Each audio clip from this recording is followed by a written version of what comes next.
understand that. They taught us how to read, but not to reason. Why can't we think through obvious BS told at a large scale, in broad daylight, in our face? You can't think through it. It's deep. So that's where we need to begin. The core, which is where they messed with us. They brainwashed us. They manipulated us. And now we don't even know where our base is. We don't even know where our center is. We've been lied to so much that we don't even know what truth is. Africa 101 is saying, we're going to tell it all to you, the good, the bad, and the ugly. But you're going to know the journey that we have traveled and how we got to be where we are. And that we are going to make a commitment that we are the generation that's going to turn the corner. That we'll grow up teaching our children that we are the mothers and fathers of humanity. They were looking for the origins of life. They went to Europe. They couldn't find it. They just knew it was going to be in Europe. Well, guess what? They couldn't find it. They went to China. They went everywhere around the world. They never thought the origins of humanity could be found in Africa. Guess what? The last place they went, voila, they found the origins of life, origins of humanity, origins of civilization, the continent that taught the world what it means to be human. The continent that was once the center of the world. The continent that was once the go-to place for everything. Civilization as we know it began in Africa. If it wasn't for the African civilization, there would not even be civilized Europeans. We would not have the Greek civilization. We would not have the Roman Empire.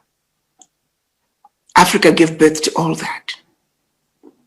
I was talking to one ambassador and he gave me a graphic presentation of what's going on. He said, you see, my sister, growing up in Africa, we had animals that lived around the villages. He said, the hyena is an animal that knows that there are other people in the village. The hyena would eat some crops, but will always leave some because the hyena knew there are others who must eat too. Those are the Chinese. They bring in 50 billion and they take out 30 billion. And then there are others, the Europeans. They're like the lions. They come in, bulldoze into the village. They eat what they can eat. They take what they can take. What they cannot take, they destroy. Well, that's what they did to Africa.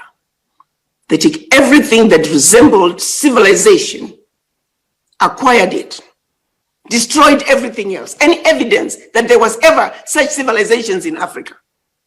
And then after taking our civilizations, they run back to Europe, call themselves civilized, and begin to tell us, the owners, the originators of the civilization, they start calling us uncivilized.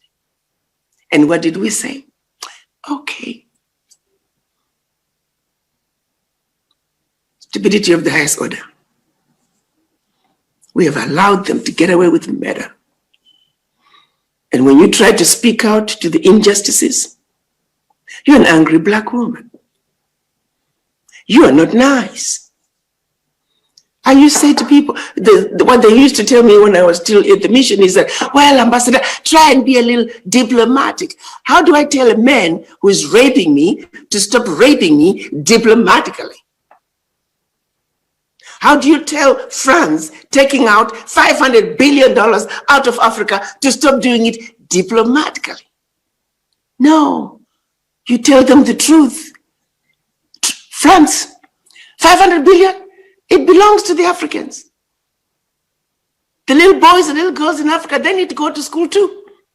They need a good healthcare system. They need good educational system. They need infrastructure, just like little boys and little girls in France do. So whatever you're doing, stop it. It's wrong, and you know it.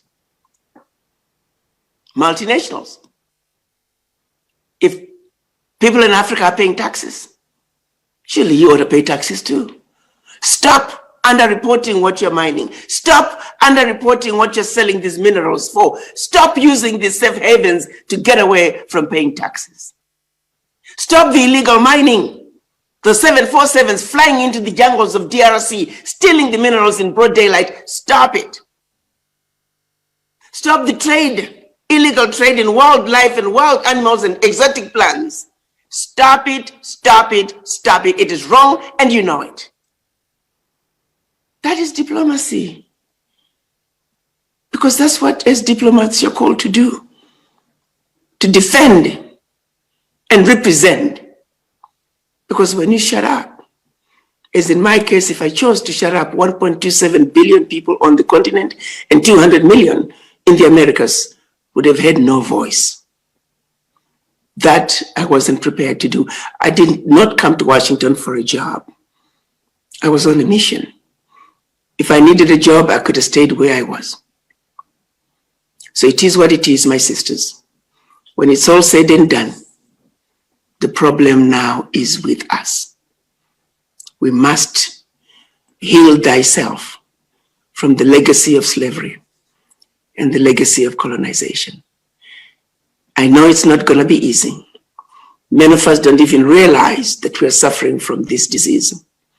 I often talk just casually with people, oh yes, we're talking about, oh, but we still suffer from this disease. And many people will say, oh, I'm so glad I don't have that problem. Oh, yes, you do. Yes, you do. First, for you to go look for a doctor, you must understand that you're sick. We are very sick from these diseases. We are not just sick at home. We are not just sick in the doctor's office. We are not just sick in the hospital ward. We are sick in the intensive care. And we need healing. Let's accept that we are suffering from this disease. Because when you can come up and say, I trust Sister Amira, we agree that we're going to put our monies together and we're going to open one nail parlor every quarter. And one of us is going to own it. And we start putting our money in there. We start saying, before I go to buy anything that I don't really need for the most part, I'm putting aside my $100. Make that commitment. And then we teach our children to do the same. Because that's what other races are doing. That's what other nationalities are doing. So the onus is on us to have a serious conversation with the image in the mirror. Because if you want to know where the problem is, you're looking at it. May the healing begin. I suggest all of you to go to africa101.org. Get yourself a copy of Africa 101, The Wake Up Call, and begin the journey to true healing and self-discovery. I thank you.